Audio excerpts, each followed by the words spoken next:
दुलाराय बर' हारिमु आफादनि खुंगा 22थि बोसोरसालिया जथुमा आरो खुंगा 14थि कक्राझार जिल्ला दुलाराय बर' हारिमु आफादनि बोसोरसालिया जथुमा खुंफुंदों।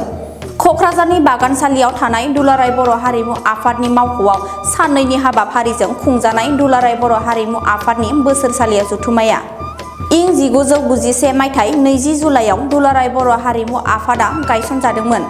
मिरु दुलाराय बर' हारिमु आफाद आरो कक्राझार जिल्ला दुलाराय बर' हारिमु आफादनि बानजायनायाव दिनै कक्राझार सहरनि दुलाराय बर' हारिमु आफादनि बागानसालि मावखुलियाव दुलाराय बर' हारिमु आफादनि खुंगा 12थि बोसोरसालिया जथुमा आरो खुंगा 14थि कक्राझार जिल्ला दुलाराय बर' हारिमु आफादनि बोसोरसालिया जथुमाया दिनै नैथि सानाव खुंफुंजायो।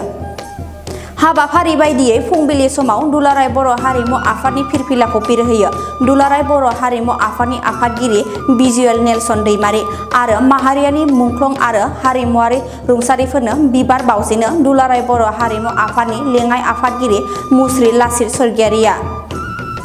दुलाराय बर' हारिमु आफादनि खुंगा 22थि बोसोरसालिया जथुमा आरो खुंगा 14थि कक्राझार जिल्ला दुलाराय बर' हारिमु आफादनि बोसोरसालिया जथुमाजों लोब्बा लाखिनानै गासै सानै हारिमु बिथिङाव बावसोमबोबाय थानाय गागिफोरनो अस्ताद खामिनि बिमुं आरो सला अस्ताद बिमुं होयो आरो हाबाफारि बायदियै सावरायमेल लायो। बे हाबाफारियाव दुलाराय बर' हारिमु आफादनि आफादगिरि भिजुएल नेलसन दैमारि, गाहाय नेहाथारि बिजिरगिरि बसुमतारीजों लोगोसे गुबुन गुबुन जिल्ला हारिमु आफादनि आफादगिरि आरो नेहाथारि आरो गुबुन गुबुन बिबानाव थानाय सोद्रोमाफोरा बाहागो लादों। बर' हारिमु आफादनि 22थि बोसोरसालिया जथुमा आरो कक्राझार जिल्ला दुलाराय बर' हारिमु आफादनि 14थि बोसोरसालिया जथुमा बेयो मैयानिफ्राय जागायनानै दिनै नैथि साननि फुंबिलिनि हाबाफारि बायदियै जोङो आफादनि गोथार फिरफिलाखौ बेरहोखांबाय आरो जोंनि माहारिनि मुंख्लंफोर आरो जोंनि हारिमुनि रुंसारि बिथांमोनखौ गोसोखांनानै मान बावनाय बे हाबाफारियाबो जोंना जोबनानै थांबाय। दान्दिसे उनावनो जोंहा हाबाफारि दंबावो बिजाब बेखेवनाय आरो मान बान्था गथायनाय बे हाबाफारियाबो दान्दिसे उनावनो जानानै फैगोन।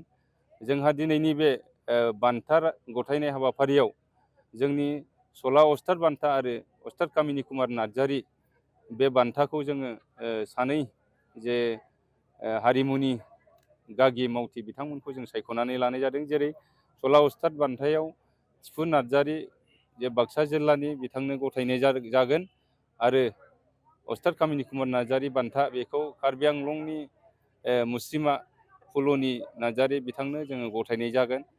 जिहेथु बिथांमोनहा गोबाव समनिफ्रायनो हारिमु बिथिङाव खामानि मावनानै हारिमुखौ लाखिनायनि थाखाय हारिमुखौ रैखा होनायनि थाखाय बिथांमोनहा खामानि मावबोबाय थादों। बेनि थाखायनो बिथांमोननि बिहोमानि थाखाय जोङो सायख' आफादा सालिजारि खालामनानै बिथांमोननि मुंखौ फोसावनाय जादों आरो जोंहा दुलाराय बर' हारिमु आफादा गोबां खेब जे मावबादा गोबां खेब सेमिनार खालामनायनि गेजेरजों जोंनि दुलाराय बर' हारिमु आफादा Kokrajhar music and fine arts कलेजाव जे एकाडेमिक कर्स हिसाबै बड' ट्रेडिसनेल मिउजिक बे कर्सखौ जोङो सोसननानै लाबाय बड'लेण्ड मुलुगसोलोंसालिनि सिङाव। दा बे कर्सखौ सालायनो थाखाय जोंहा गोबां बिजाब नांगौ। जोङो बे बिजाबखौ दिहुननो थाखाय जोङो वार्कशप सेमिनार खुंबोगासिनो दङ।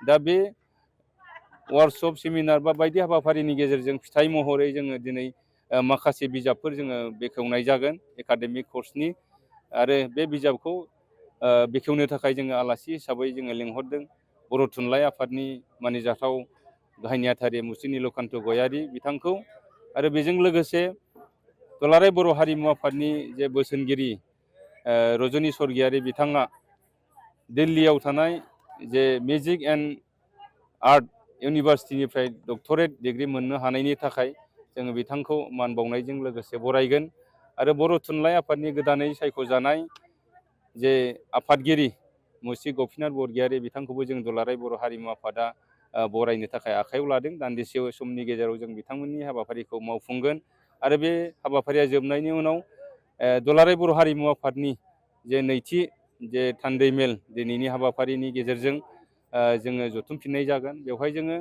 दुलाराय बर' हारिमु आफादा फैबाय थानाय समाव जोङो बर'नि हारिमुखौ माबोरै रैखाथि होगोन, माबोरै लाखिलांगोन, माबोरैहाय जोङो खामानि मावलांगोन बेखौ नोजोर होनानै जों गोबांथार सावरायलायगोन जोंना 28था जिल्लाफोरा दिनै बाहागो लाफैदों। दिल्ली, सोनाब बंग, नेपाल, जे नागालेण्ड, मेघालय बेफोरनिफ्रायबो जिल्ला हिसाबै दिनै बाहागो लाफैनो हादों। बिथांमोननि बाहागो लानायाव जोंनि नैथि जे थान्दै मेलाबो जानो थांगासिनो दङ आरो दिनै जोंहा 3 बोसोरनि जे मावसम बेयो दिनै जोबनानै फैबाय।